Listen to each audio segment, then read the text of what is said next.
مباشرت کے دوران مرد کا عضو ڈھیلا ہو جاتا ہو تو اسے چاہیے کہ مباشرت سے پہلے کچھ دیر سو جایا کرے، یعنی نیند پوری کر کے مباشرت کیا کرے۔ محترم ناظرین، پہلے ہم بات کر لیتے ہیں کہ شرعی تقاضا پورا کرنے سے پہلے، یعنی ہم بستری سے پہلے کیا کرنا ضروری ہے۔ سمجھداری کا تقاضا یہی ہے کہ عورت کو چاہیے کہ دو الگ الگ مگر صاف کپڑے اپنے پاس، جب اس کا شوہر مجامعت سے فارغ ہو جائے تو ایک کپڑا اسے تھما دے جس سے وہ اپنی صفائی کر سکے، پھر عورت دوسرے کپڑے سے اپنی صفائی خود کرے۔ اگر ان کے پہنے ہوئے کپڑوں میں جنابت کا کوئی اثر نہ پہنچا ہو تو وہ ان کپڑوں میں نماز بھی پڑھ سکتی ہیں۔ محترم ناظرین، اسلام نے طہارت اور صفائی کے نظام کو جتنی اہمیت دی ہے شاید کسی مذہب نے دی ہو۔ اس طہارت کے نظام کو برقرار رکھنے کے لیے بوقت جمع عضو خاص کی صفائی کے لیے علیحدہ کپڑے کا انتظام موجود ہو، وہ اس لیے کہ اگر کسی اور کپڑے سے صفائی کی گئی تو خطرہ ہے کہ وہ گندگی سے آلود ہو اور جراثیمی چھوت عضو کو لگ کر گندگی اور آلودگی کا باعث بنے۔ اگر عضو کو صاف نہ کیا گیا تو غلاظت عضو پر لگی رہے گی، کیونکہ اس میں خاص رطوبات ہوتی ہیں جو کچھ عرصہ تک عضو پر چمٹی رہیں تو الرجی کا باعث بن سکتی ہیں۔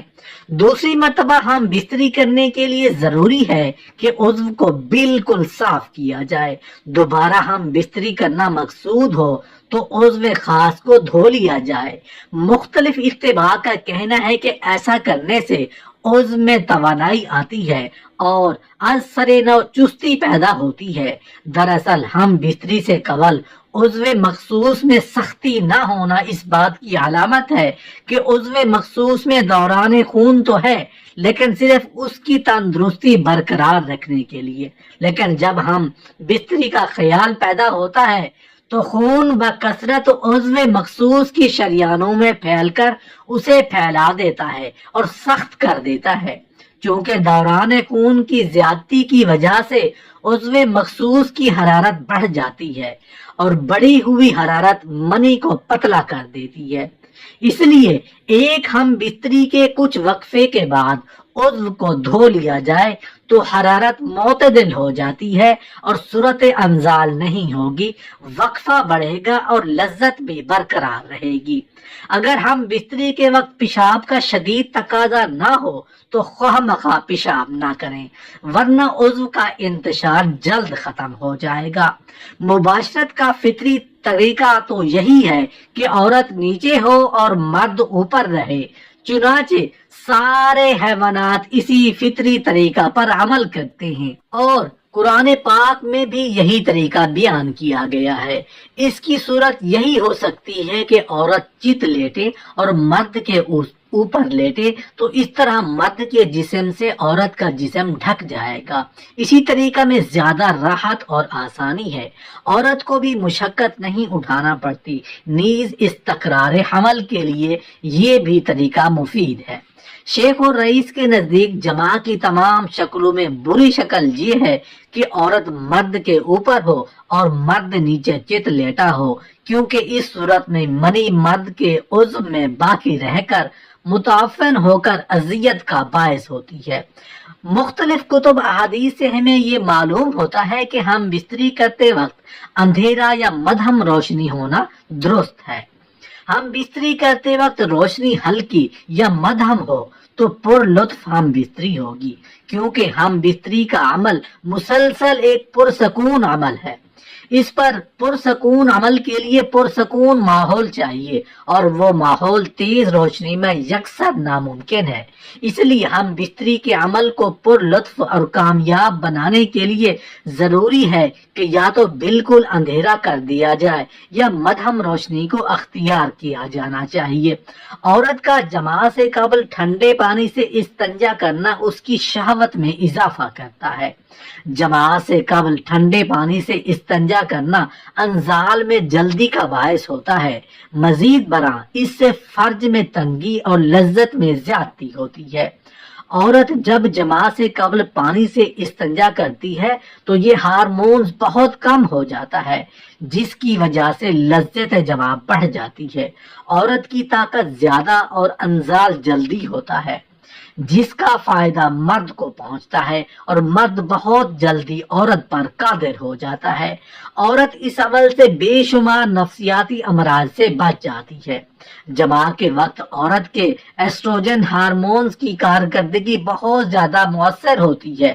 محترم ناظرین، اب ہم بات کر لیتے ہیں کہ شرعی تقاضا پورا کرنے کے بعد، یعنی ہم بستری کرنے کے بعد کیا کرنا ضروری ہے۔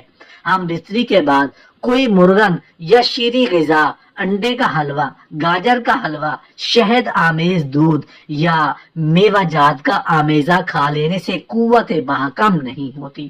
اگر کچھ بھی میسر نہ ہو تو تھوڑا سا گڑ ہی کھا لیں، مگر پاکی حاصل کرنے کے بعد ہی کھانا بہتر ہے۔ ہم بستری کے فوراً بعد ٹھنڈا پانی نہ پیئیں۔ عموماً لوگ ہم بستری کے فوراً بعد ٹھنڈا پانی پینا پسند کرتے ہیں، جو ہمارے جسم کے لیے بہت ہی نقصان دہ ہے، کیونکہ اس وقت انسان کا جسم بہت ہی زیادہ گرم ہوتا ہے۔ اس وقت مرد ہو یا عورت، دونوں کے جسم میں حرارت بہت زیادہ ہوتی ہے۔ اگر ایسے وقت میں کوئی بھی ٹھنڈے پانی کا استعمال کرتا ہے تو اس کو دمہ یعنی سانس کی بیماری ہونے کا خدشہ ہوتا ہے۔ عموماً اکثر ہم گرمی میں دھوپ سے باہر سے گھر آتے ہیں تو بزرگوں کا کہنا ہے کہ پسینے میں پانی مت پیو، پسینہ سوکھنے کے بعد پانی پینا۔ اس کی وجہ یہی ہوتی ہے کہ اس وقت ہمارا جسم گرم بہت زیادہ ہوتا ہے اور ٹھنڈا پانی ہمارے لیے سخت نقصان دہ ہوتا ہے۔ ہم بستری کے بعد ایک ہی کپڑے کا استعمال نہ کریں۔ عموماً میاں بیوی ہم بستری کے فوراً بعد ایک ہی کپڑے سے نجاست یعنی منی کو صاف کر لیتے ہیں، جس کی وجہ سے ایک دوسرے کی نجاست یعنی منی لگ جاتی ہے، جس سے بیماریوں کا اندیشہ مثلاً الرجی وغیرہ ہو سکتی ہے اور آپس میں نفرت پیدا ہونے کا بھی امکان ہوتا ہے۔ ہم بستری کے فوراً بعد اپنے شرمگاہ کو ٹھنڈے پانی سے نہ دھوئیں۔ عموماً لوگ ہم بستری کے فوراً بعد واش روم جا کر شرمگاہ کو ٹھنڈے پانی سے دھو لیتے ہیں۔ ایسا نہیں کرنا چاہیے، کیونکہ اس وقت ہمارا جسم بہت گرم ہوتا ہے اور اس کی وجہ سے نسیں پھٹنے کا اندیشہ ہوتا ہے۔ بلکہ بہت سارے حکماء کے مطابق ہم بستری کے فوراً بعد شرمگاہ پر ٹھنڈا پانی ڈالنے سے نامردی کا اندیشہ بھی ہو سکتا ہے۔ ہاں، جب آپ کا جسم نارمل ہو جائے تو اس وقت آپ شرمگاہ دھو لیں تو اس میں کوئی حرج نہیں۔ ہم بستری کرنے کے فوراً بعد پیشاب کرنے مت جائیں۔